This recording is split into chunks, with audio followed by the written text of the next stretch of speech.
What is up, everyone?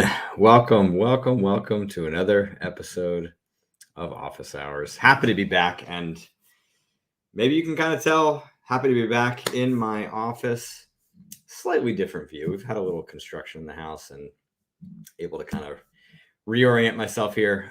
You'll notice Einstein is gone. From this perspective, I used to be kind of angled, but from this perspective, it looks like there's an old man just like sitting right above, hovering over me in a more profound way than was the case before. So I'm going to look for a new backdrop and, kind of redesign things a little bit. But I'm happy to be back in the space. It's been about 6 months since I've been here. So, Jamie, good afternoon to you. Tiara, hello, welcome. Chris, welcome. Our good friend Walla Catapalo joins us always. Good to see you and everybody else. Carlos, I know, no Einstein. It's he's going goodbye for now. Barry from England, my friend over the pond. Good to see you. So today's episode, we're going to be talking about sucking less as being the key to success. This is a topic I talk about frequently. I wanted to make it a bigger priority. Because I think in a lot of ways, when we're talking about making progress, there's going to be lots of moments when you're tested. And if you're prepared to be just a little bit better in those moments, you've at least kind of got your defense, all set, right? And if you think about it from a sporting analogy, you want to have a good offense. You want to try to be at your best, right? That should be your number one priority, preparing yourself to be at your best. But very often we need to have a chance to kind of play defense, even against ourselves and against our own impulses. And there are going to be lots and lots of instances where you're going to have the opportunity to suck. And if you suck just a little bit less than you did last time, you can find a way to make progress, even at times that feel awful. And if you do that consistently over time, you will transform, right, the nature of your own performance. And so that concept, I think, is really critical, overall for the growth of your development. And so we're going to be talking about this in today's office hours. And I want to welcome you all to another good episode. So Robert, hello. Another Robert. Look at that. Back to back from Georgia. I guess you're the same person. Brandon, good to see you. Happy to have you here. Boss man, happy to be here too. Good to see you. 5:30 a.m. So you are like Philippines, Singapore, Southeast Asia, I would imagine, maybe far Western Australia. Anyway, and so as always, right, office hours is a place where you can get your mental game questions answered. I've gotten a number of questions that have been sent in advance. By all means, you can post your questions at any point today. I will be getting to them in a little bit. And if you know of people that, could use some advice on how to suck less, by all means, pass this along, get them in here, or at least give them the link to the replay so they can check it out afterwards. But while we're talking about the topic of sucking less, and I want you to also be thinking about, because I want to create a little bit of engagement in today's episode too. I want you to be thinking about it, and I'll ask you to kind of post it here in a few minutes. So don't do that quite yet to kind of jam up the chat, make it easier for me to kind of follow. I'm going to be asking you, I want you to make a commitment, right? Where are the places, right? What specific areas of your own performance do you need to focus on sucking less, right? And generally they're going to be, the things that you have the most difficulty with, right? The toughest times for you. And they don't have to be necessarily the most repetitive, right? That can be an option too. But I want you to think about the instances where you need to suck less. And I want you to think about how you're going to be able to do that. And so when I ask you, in a little bit, be prepared, and let's look at some of your answers. So I wrote this blog about this topic, sucking less. So if you haven't checked it out, it kind of lays out 3 strategies that I think are really important to being able to do this well. But let's first talk, and for those that don't know, here I'll post the link in the chat. It's on my website, jaredtendler.com, and just go to the resource tab over here, and that's where you'll see my blog. right? And of course, right, there's also other stuff here too, right? The free intuition ebook, the worksheets, and of course you can get links to the prior office hours as well as my other interviews that I've done. So when we're talking about sucking less, let's just talk a bit kind of more big picture here of why this matters. Now, for me, I believe that high level performance is first and foremost a battle of how strong your C game is, right? How strong are you when you're weak? Now, a lot of people think, well, it's actually no, how well can you perform, kind of at the top end. But the elite traders, poker players, esport athletes, golfers, they are really strong fundamentally, right? Their foundation is really strong. If that's not the case, their performance is going to fluctuate greatly. Like when they're hot and they're kind of riding that wave of momentum, I mean, it is glorious to witness, right? You'll have a lot of success. You'll make a lot of money. But when you're off, if your off is really bad, then you actually could, I mean, in trading, right, lose back in poker, lose back a lot of, the gains that you had made profitability wise, right? You're winning golf tournaments as a pro. You can't lose that, but you certainly over time, can get yourself into a down stretch, right? It happens in golf too, where it's going to be harder for you to dig your way out. And I'll give you one example, Brooks Koepka.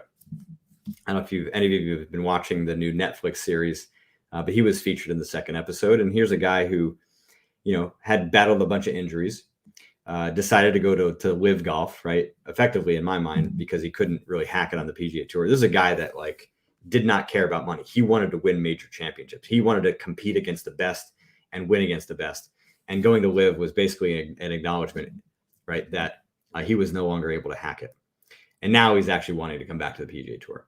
But I think, as you kind of would see in that episode, right, he found himself in a real trough, right, and just could not find his way out.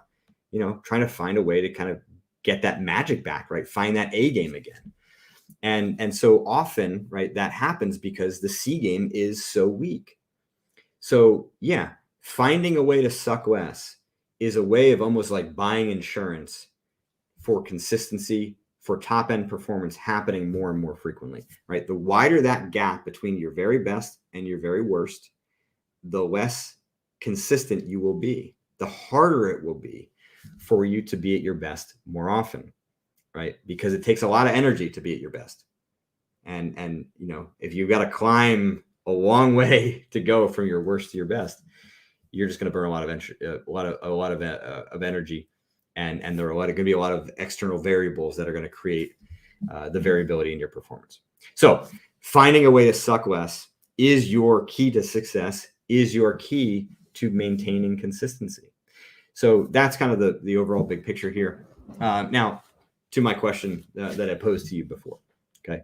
So if you could post in the chat, both where do you need to suck less and what are some of the big challenges that you're going to face to be able to do that?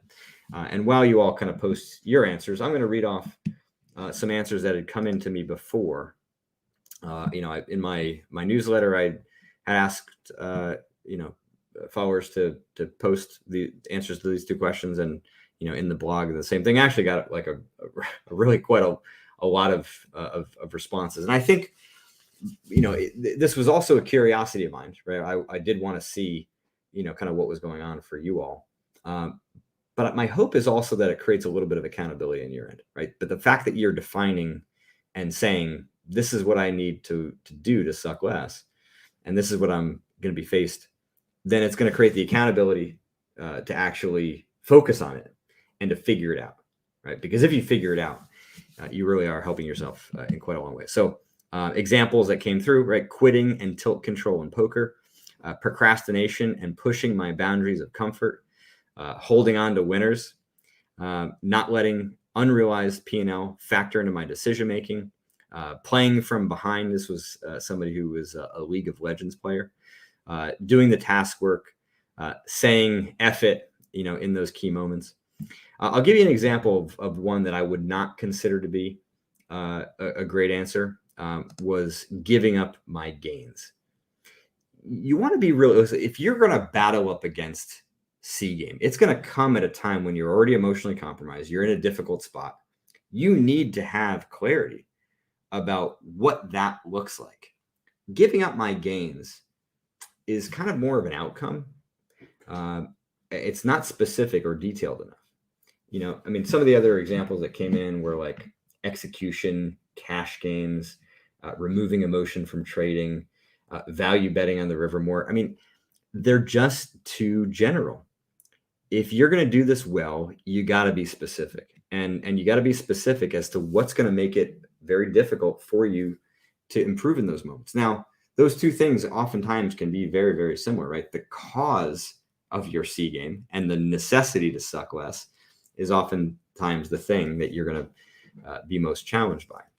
So a couple other examples that had come through in terms of what might be the biggest challenge: poor sleeping habits, getting to bed late, feeling groggy, having dedication waver a little bit, which, goes back to maybe what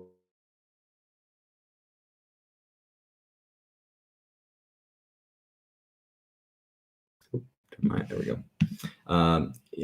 Eliminating hesitation, getting to the point where I feel the same way in a trade versus not in a trade. I mean, that actually, that's a wish. That's a wish. If that's going to happen, it's going to happen far longer than it's going to take for you to suck less. So I wouldn't consider that to be a good answer here. Emotions and putting too much exposure on at once, being whipped around, right? Not having enough steady reps. The repetition actually is a great kind of point here. There's a great quote that says, we don't practice to get it right. We practice so we can't get it wrong. That's really kind of the essence of what we're after here in improving C game, right? When your default mode is really, really strong, it just becomes a lot harder for you to perform poorly. And that doesn't mean that you're going to be perfect. It just means that you're going to be a lot better. And I think more consequentially, kind of able to cut off things pretty badly. Now, some of you, right, if you're an esport golfer or a tournament poker player, right, you're not going to have the opportunity to actually quit, right? If you're a cash game player or a trader, you have the flexibility to not trade or to not play. But if you have to work through it, then the demands for your C game improvement, your suck less strategy to be really high is very high. And you need to really prioritize that as part of your overall mental game plan. All right, so let's look at some of the answers that you all kind of posted here. So let's see, and there's a lot of them that came through. Good stuff. All right, so Heaven P is saying identifying days that I shouldn't trade and pass up on mediocre setups. Okay, great. Need to suck less at executing my morning routine before the market open. My biggest struggle here is staying disciplined with my nighttime routine. Okay, so hopefully you've posted kind of the reasons why that most likely is going to happen and the challenge therein, because that's effectively what you're going to be battling up against. Sucking less in work presentations sounds a little bit maybe like some performance anxiety. Suck less at emotional trading, balancing overconfidence and low confidence. Yeah, so I like kind of the second half of this better as a definition of where you're sucking less. So the emotional trading, again, I think is too general, right? You really need to be specific. So now if you're getting into it being a confidence issue, the confidence in terms of a C game suck less improvement is not the balancing of those two things. It's trying to correct the deviation. So when you were overconfident, how can you push yourself to be more balanced and more stable? When your confidence is really low, how can you push yourself to be more balanced and more stable? Those are your suck less moments. The balancing act between those two things is not a suck less thing. That's more of a B or A game thing. The C game is really when things that are at their worst. Handling a bad beat on the felt, great. Need to suck less with discipline in day trading, too impulsive, overconfident in times, then revenge trading. Need to stick to my plan only. So here's the thing. I don't think this is purely a discipline thing, right? There's a lot of emotion here.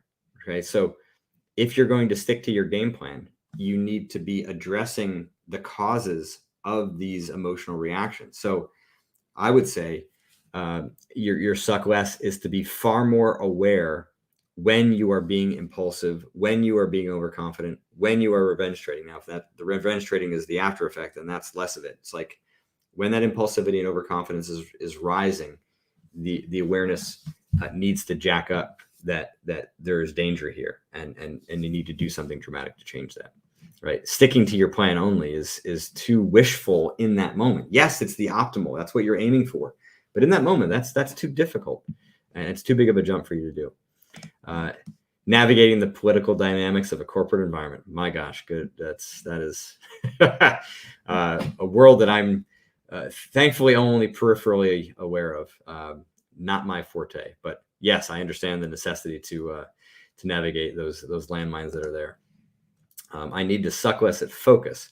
There's too much to interfere online when sitting in front of a bunch of sitting in front of your computer. Yes, that is 100% true. What I would try to do though is, again, be more specific, right? So like I want to suck less when my focus is low, or at the end of the day when my focus is more likely to be more easily distracted. I want to suck less earlier in the day before these problems really start to accelerate. Be more specific. I lose my patience when my parents shit on my trading, saying this is not for me, when we are not meant to be rich. That really triggers my emotions, and that emotion does go into my trading. Let's see where the next part of this is. I use the negativity to turn into positive momentum, like exercise, read a book, but it's not easy. Yes. Okay. So great example there. 200 hours away from a major goal, and I promised myself I would be more conservative until I was over the line. Instead, I followed an impulse and took a big loss. What? Yeah. So, right. The expectation here is probably what the suck less thing here, right? Promising yourself something is different than guaranteeing it, and sometimes those promises can be a little bit empty if you don't know what you are battling internally that can make you violate a promise like that. So, the suck less here is maybe now better understanding what those impulses are and what the landmines are that could trip you up in the future. I need to suck less at taking big losses and accept the fact that small losses are part of the game. Very good. Patience and mental stamina during sessions. Okay. So those are two big things. I probably would be more specific about where the patience is waning. Mental stamina. I mean, so yes, if it's required, right, especially during long sessions, but it might be the ability to like take breaks. That might be the suck less thing here. Communicating, Darren here again, our political landmines. Navigating strategic ideas effectively for audiences of varying data literacy. I get it. I think Einstein, the ghost of him here in this office, would say, right, you don't really understand something until you can explain it to your grandmother. So I think that could just be kind of taken on your shoulders as the tactic. It's your job to do that, or I'm assuming that's your job. Feeling like I have to be in a trade and not taking an A+ setup. When it doesn't work, then I start a whole lot of bad behaviors. So where is the suck less here, right? Is the suck less correcting the feeling that I have to be in a trade, or when it doesn't work, starting a whole lot of bad behaviors? I would say it's probably both.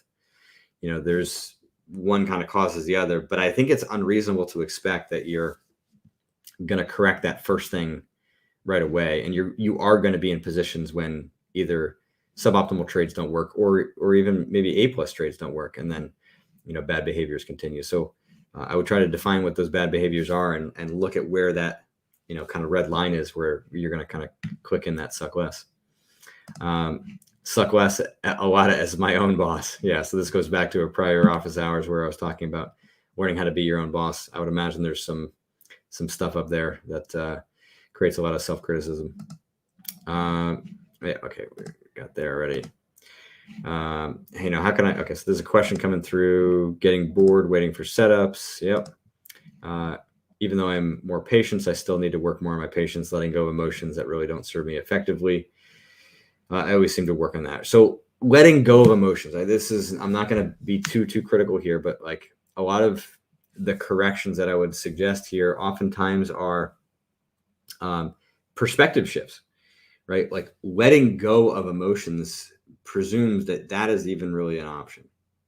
To let go of an emotion is more often like the byproduct of some deeper understanding, resolution that allows you to kind of move past it. Right now, if we're talking about just like the day over day, like just kind of letting go, moving on, sure, but like the stuff that happens repetitively, you're not going to just like let go of the tilt, let go of the greed or the FOMO that just kind of comes up. You actually have to get in there and correct it. So, if the patience is being challenged by emotion, right, then be really specific about what the emotions are that are affecting you.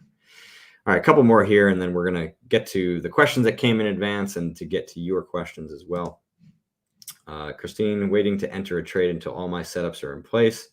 This will be difficult to do because I get anxious about whether or not the last step will develop and will miss the trade. Okay, very well said. So if you're going to take this next step here, you could do a mental hand history, right? Go back to the office hours on getting to the root, or go to the trading book, the mental game of trading, and do a mental hand history to kind of get at the root of what that anxiety is really about. Because it's not just about whether you're going to miss the trade. My guess is there's maybe a little sense of control or fear of what that miss might imply, feeling like a loss. There's something in there. Let's see, this is a question. Sucking less by not micromanaging my trades, moving targets closer to the price, and moving stops too fast and too close. Okay, good stuff. All right, listen, I mean, my God, there are actually quite a lot more here. So thank you all. This is great stuff. And I hope that whether I've gotten to yours or not, that you feel a sense of accountability towards what you've said here, that you are willing now to do the work to devise a strategy, right? Like I said, you got this blog here as a way of, kind of helping to guide your process forward, right? You got to devise a strategy, right? If you don't devise a strategy for this, you're basically gambling. I mean, you're gambling that you're going to somehow handle that moment well enough. And I mean, that's kind of weak in its own right. Let's say that's a suck less moment. If you tend to not devise strategies around your mental game, then make that your biggest suck less, because without that, then everything else is kind of a lot more difficult. This idea of building strength around your weakness, I think is just sort of a flip, right? That is exactly to the point of, if you only, kind of go to the gym working out the muscles that are strong, eventually you're going to not really be that functional. You do have to target the weak points because they do hold you back. So the end goal of what we're trying to do here is move your entire range forward, right? Move your entire inchworm forward. And those C game stuff, your weak points, right? They do hold you back. So if we want to build strength there, right? That's just another way of thinking about kind of what the overall idea of what we're accomplishing here is. All right. So as I said, I will get to the questions that have come in. It may be a little bit more difficult for me to parse through the ones that have kind of been posted in the suck less, comment stream here. So you might want to just repost it down at the bottom. That would make it easier for me, and that would be great. I'm going to get to the questions that came in advance, and then I will get to all of your questions now. All right. This actually isn't a question. I wanted to kind of call it out, and I think Barry might even be here. If you are, it's a cool story here. So, all right, after watching one of your videos, I realized that parenting was a performance environment. I do have some friends that have asked me when the mental game of parenting is coming out. I will say, as a parent of an 8-year-old, yeah, it's definitely a performance environment. And yeah, I have my C game moments too, as any parent would. And so, yeah, I for sure have sucked a lot less as a parent, and that has definitely been a priority. I had been approaching parenting like a car driver on automation. I now approach it with the intensity focus of a race car driver and get myself to the top of the Yerkes-Dodson curve, right, to that performance stress curve. It has eliminated 95% of my mental game problems.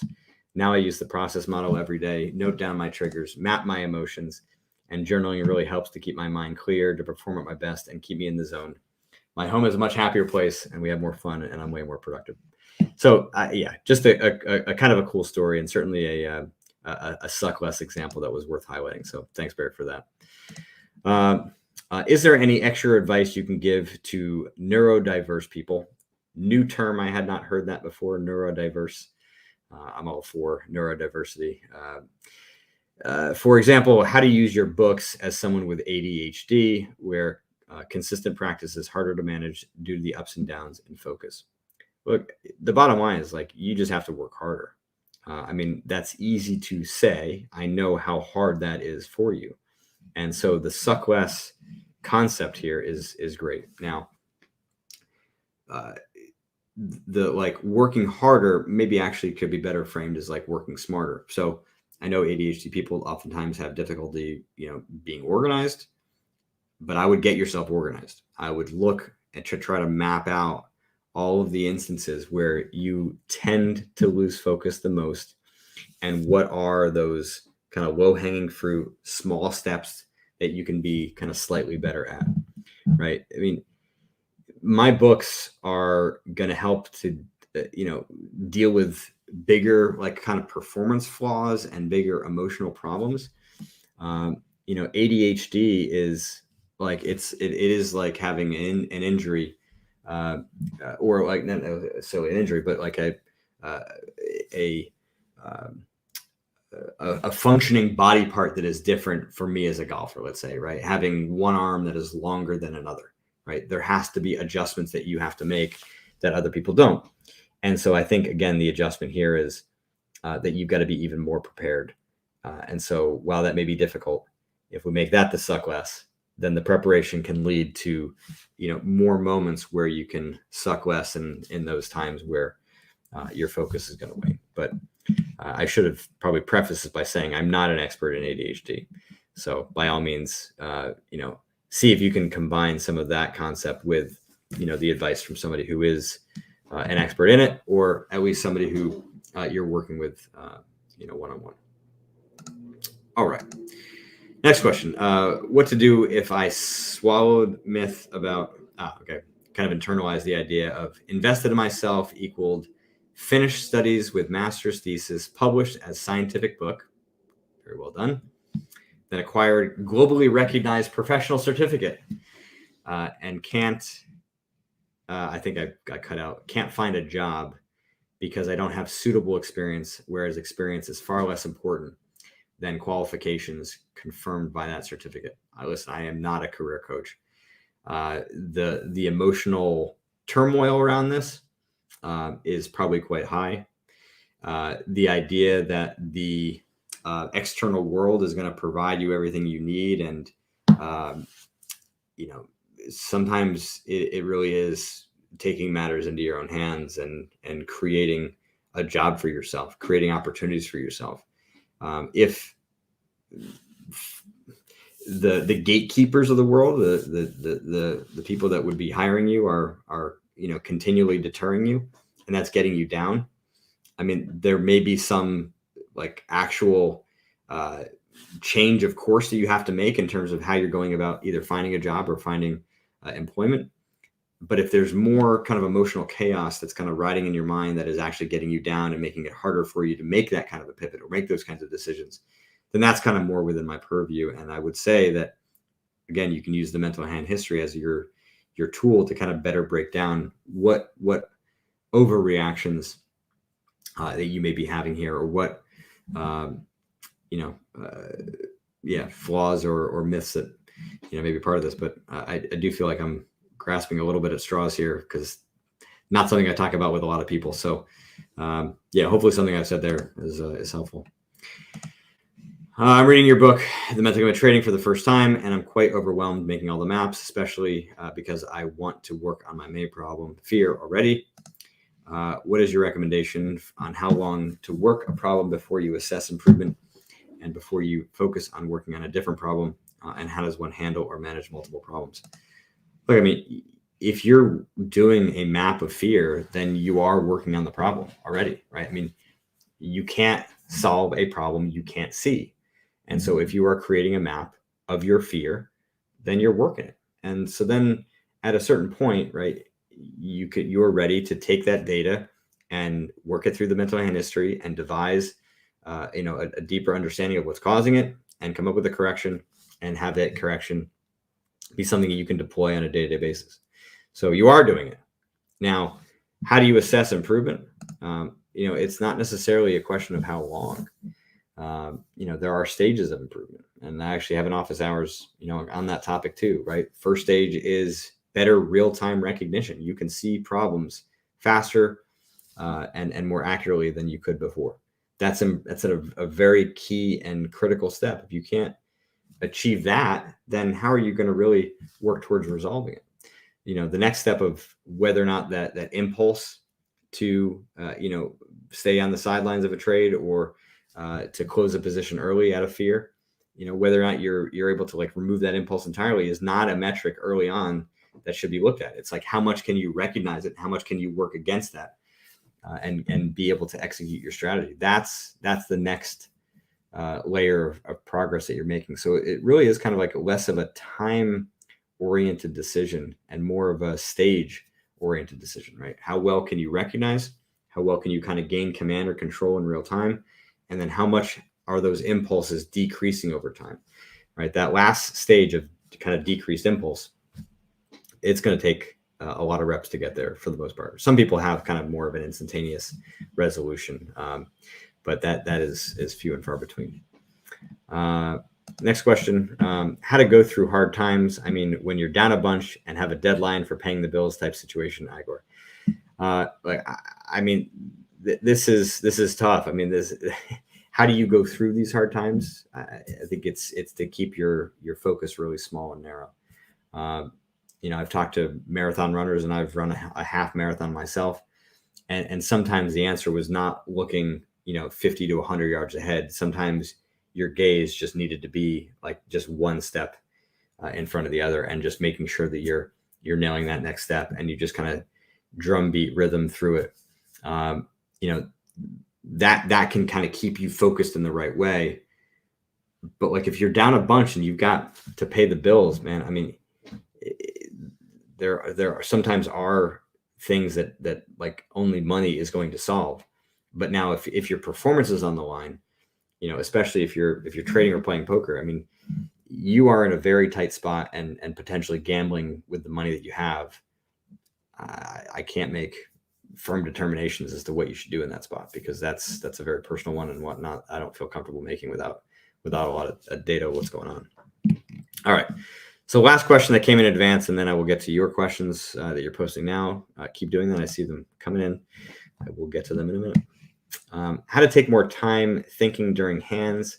Seem to have lost a handle on my action response during a hand. I tend to react rather than respond. Have tried to consciously slow down, counting to 10 in my head, then breathing, etc. Nothing seems to slow me down, Serge. Listen, this is not a problem exclusive to poker, right? Traders have the same thing. Golfers also too. I mean, one of my C game moments on the golf course is making a decision prematurely, not looking at all the factors, not really absorbing the full details of the shot, and then just going. So how do you slow yourself down? How do I, bake in a better process? I think part of it is actually defining very clearly for you what aspects of your decision-making process disappear, and then baking those back in become your way of slowing yourself down. It's not just slow yourself down and then leave your mind kind of empty. It's slow yourself down by thinking about these factors, thinking about these variables, thinking about these aspects of the hand. So, number one, it could be, kind of looking at your hand range. It could be considering prior action. What are the things that disappear, and then add them back in, but add them back in either sequentially, right? In terms of, thinking in order, or in terms of what is the most important factor that is disappearing, and then add that back in. Okay. So here we are. Let's get to your questions. Actually, Thomas, let's see. So many good examples of sucking less. So Well done, all of you. All right.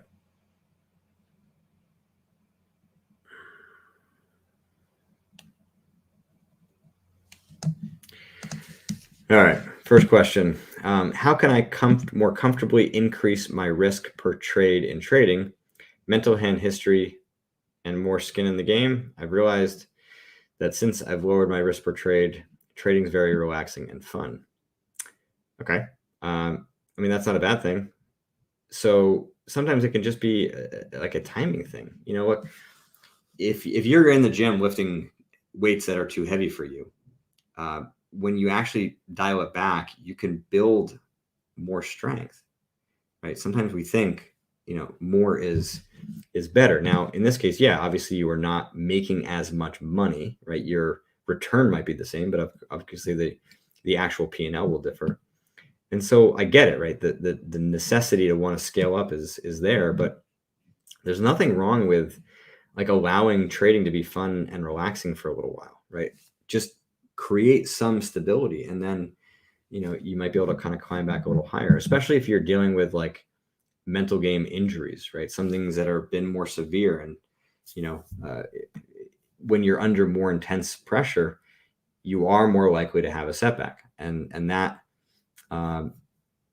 avoiding that is actually quite high, right? If we're rehabbing from a physical injury, you want to not have a relapse of that physical injury as you're going through physical therapy, right? You want to be building, and if there is a setback, it's minimal. It's not like a re-injury. So, having yourself scaled down it oftentimes is, a part of a solution that I will provide to clients, right? That is an answer. So I wouldn't necessarily think of that as a big problem here. All right, let's see other questions. All right. Team Brox, what to do if no matter how many Post-its, reminders, or rules I make and surround myself with, I can't stop myself from justifying breaking those rules. I feel like I've gone backwards. Where do I start? I mean, it might be that you've got too many of these things, right? If you're looking for all of these Post-its to save you, right? Are you not taking like an open book test, like an open book exam? I mean, trading, poker, golf, right? It can't be an open book exam. You can have some very small reminders, but it sounds to me like you're relying too much on those reminders to give you what you need to be doing in terms of your preparation.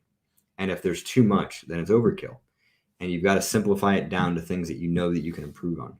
So it is a common problem, right? To like add more and more and more to your mental game strategy.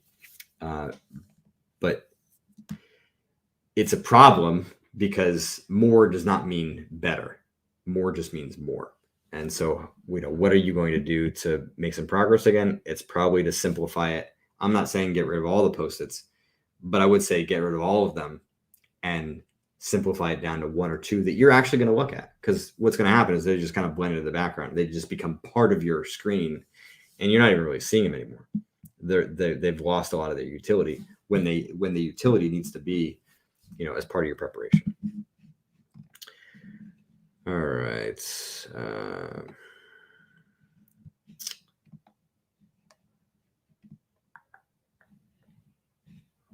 Next question.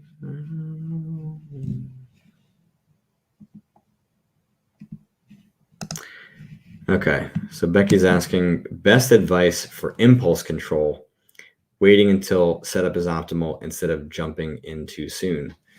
So the way to think about this, I think more optimally, is that it's not necessarily an impulse control problem, but the understanding of what those impulses actually are and what's driving them.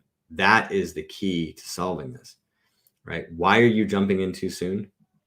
That's a question to ask, right? It's not because you're impulsive, right? And the impulsivity is being driven by something. Now, it could be a fear of missing out. It could be a hatred of losing or a hatred of making mistakes. And by missing out on a setup, it would feel like a loss. It would feel like a mistake. that might knock your confidence, right? So like the impulse control might be related to an impatience with the process of being able to scale up and improve as a trader and to reach your goals. There's a lot of traders that I talk to that are in a job they don't like, and trading is like kind of their way out, and they want to make it work, and they want to make it work now. They feel like they're making up for lost time.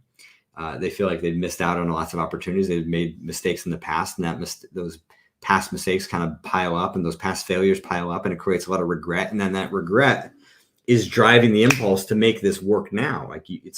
So point being, there are a lot of reasons for what's going to create that impulsivity.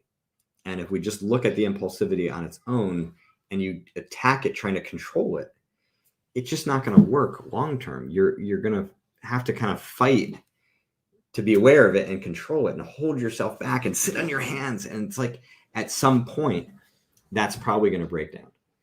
But if you can understand what is really driving that impulsivity, you can better understand it, come up with corrections around what's flawed. And then that becomes the thing that you're really trying to correct. And over time, the impulsivity will be easier to control because you're fighting up against it in the right way. So hopefully that makes sense. If not, by all means, post some more details. All right, how can I get myself to stay within planned size and loss limits, get emotional, triggered, and consistently exceed it? So the advice here is actually fairly similar to what I was just talking about with Becky, right? You're asking yourself to control your actions, control your execution, and you're kind of yada-yaing over the emotional and triggered as if it's like a small thing. It's a big thing, and it's not specific enough to know what is forcing you to violate those rules. That's what you've got to work on first. If you don't have an understanding of what's really forcing your hand here, then your ability to control it and corral it in the moment is really, really compromised. All right. Becky, awesome. Glad to hear it. Right. How can I overcome a FOMO mindset? Okay. So now we're getting more specific. The problem is that FOMO I have found to be a very kind of big umbrella type term that can mean a lot of different things, right? If you truly believe that the position that is in front of you or the opportunity that's in front of you is like the last opportunity you're going to get and you fear missing out on it, right? And look, I mean, that is a real thing. It's not necessarily a logical thing, but deep down, a lot of traders feel that way. So I'm not going to discount it. But to me, that is the only real flaw purely associated with what we would call FOMO, right? It's a legitimate fear that you're missing out on an opportunity that's not going to come again. Otherwise, FOMO is really more of an umbrella term that covers the hatred of losing, the fear of mistakes, perfectionism, right? Loss of confidence. Because if you were to miss out, it's going to mean any one of those things. And that's what you got to figure out is like, what does missing out really mean? What are the consequences of that? And then from there, you'll start to figure out what is at the root of any of the examples I just gave. Okay, so we've still got about 15 minutes here, and I can see that the number of questions that are coming in are dwindling. So this is your chance to get them in. Otherwise, there will be some awkward time where I'm just sitting here. Listen, I'm here for you all. Okay, so I don't need to talk just for the sake of talking. All right, next question. Last week, I surprised myself by tilting, old pattern, and ignoring my daily risk limits. I had less sleep the night before, but felt good. The trigger was multiple losses in short succession. I'm working more on planning ahead of the trade's conclusion on what my next move will be. I went numb, revenge mode, skipped annoyance. Any other suggestions? Okay, so let's just look at this. Less sleep the night before, but felt good. So there could have just been a little bit of a miscalibration in terms of how good you felt, right? The longevity of that, right? You might feel good at the start, but then, the pace with which your performance is going to tail off is going to be greater than it would normally.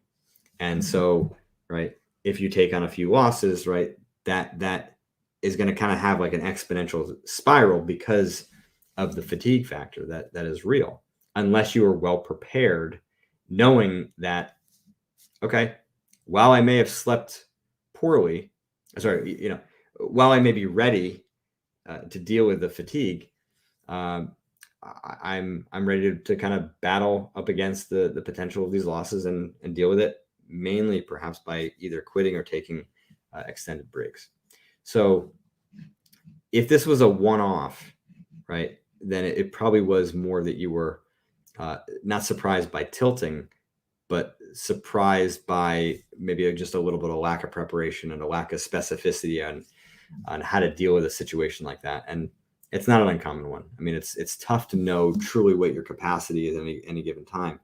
But what I would say is that if we're talking about sucking less and we're talking about improving these bigger weak points, to prove that you have permanently kind of made that upgrade, you have to go through many repetitions of doing that under the most intense and extreme pressure or most difficult circumstances for you. So wait until you get further confirmation that tilt is not showing up at all, right? Which might mean that you are able to always have that preparation in the back of your mind, especially on these tougher days. Ishikawa, I am working through your book, which is great. Thank you. I've noticed that my emotions get more intense now that I am identifying and observing and recording them. This is my trading worst. Is this normal? I wouldn't necessarily call it normal, but I would call it common. And I don't know if those are the same things, but to me, it's different, right? The normal is like what's going to happen most of the time. And does it happen most of the time? No, but it is certainly common. Now, why is that happening? It's happening just not because your emotions are actually getting worse. It's because you're actually tuned into what was happening. It's almost like looking through a pair of binoculars where before it was like kind of fuzzy. So yeah, like the fuzziness before was almost like a numbing detachment from your emotions. That's not like the precise words that I would I think precise way of describing your experience before. But now with greater clarity of what's happening, it's like, oh man, like they are just like more in your face as like an image would be from a pair of binoculars. So that's it. So they're not actually worse. You're just more tuned into what's going on. So yes, it is very normal. It's very common to have this happen. What does it mean? It means you're off to a good start, right? Now, because they're more intense, right? It might just mean that you've got to be able to manage your day-to-day better so that you're not going to allow them to run you over. But the fact that they're bigger means that going through, mental hand history, right? Chapter 3 and using chapters 4 through 9 or 4 through 8 to better understand like the roots of your issues. You might want to jump to chapter 9 early because that gets into the real-time strategy that you can use. You just kind of familiarize yourself with it, but ultimately the quality of that strategy is going to be determined by what you do in chapter 3 through 8. So yeah, hopefully that helps.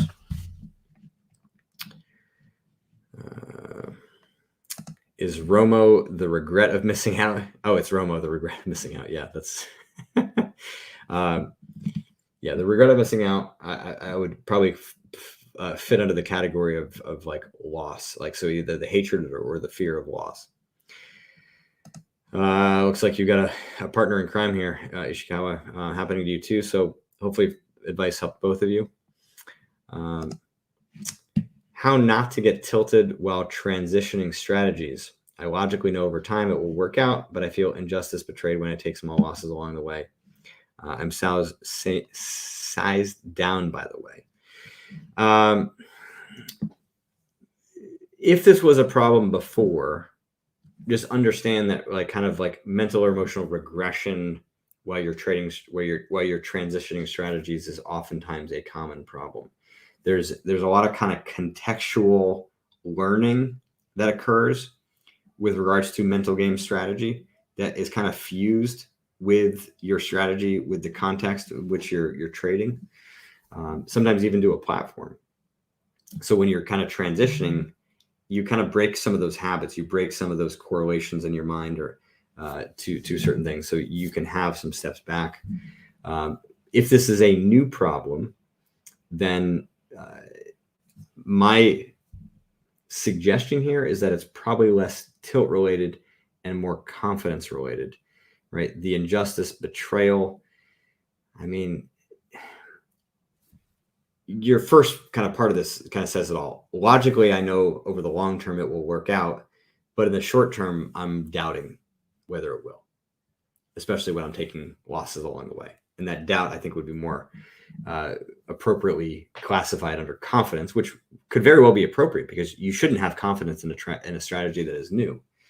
And so maybe you're expecting yourself to have that confidence. Maybe you're not prepared to deal with the inherent uncertainty and the doubt and issues that are, that you're kind of facing along the way here. All right, Team Bronx, you're welcome. Glad that we hit the nail on the head there. On the opposite side of FOMO, I struggle with being trigger shy. Any advice? So, look, I mean, you're dealing with fear. So we're going to classify it there. So it's like, what are you fearful of? Is it you're fearful of losing money, just the act of losing, more from a competitive standpoint? Is it like, does it feel like a setback in your goals? Does it feel like you're going to lose confidence? Does it feel like a mistake to get into a trade and then have it lose? I mean, there's something around there that you got to nail down about what's going on here. But what I would say is that at a certain point, you are going to want to like just launch yourself into taking trades, especially if you're scaled at a level that, the losses are not material. Just to kind of like you stand on the diving board too long, fearful of diving in. Sometimes you just need somebody to push you and experience being in a trade at the right time. So what's going to get you to do that? I mean, it might just be the equivalent of just like pushing yourself in. And sometimes the frame or the perspective that has helped clients is to say, all right, I'm just going to do research here. I'm just going to try out this, and I'm going to give myself 10 trades, right? So you allocate that capital. You say, look, here are 10 position sizes that I can use, and I'm just going to try this out 10 times and just see what happens. I'm already kind of writing off the losses. Take away the sting from all of it. Make it a little bit easier. And then, once you gain some experience, it can be a little bit easier to start making progress. But when you stay on the sidelines for so long, it's almost like your feet are just kind of in concrete, and it just is harder and harder to move. We've got to do something to kind of snap you out of that in a way. All right. How to combat anger and greed mindset. I mean, that's a big ass question that you're framing simply. So my advice here would be to look differently about how you're actually problem solving. Okay. So first off, anger and greed are not the problem. Okay. Anger and greed are a signal of an underlying performance flaw, right? So examples of that would be being overly competitive, having a hindsight bias, confirmation bias, the illusion of control, the illusion of emotional control, perfectionism, high expectations, expecting to make money every day, make money from every trade. Right? These are just a handful of examples of performance flaws, but they are what create the anger and the greed. So if you're going to combat those two things, you've got to start by better recognizing in real time when they are occurring, so you have a chance to have any kind of attempt to gain control. But B, and more importantly in the long term, you've got to better understand the underlying causality of these emotional reactions. They're not coming out of nowhere. They're not the problem.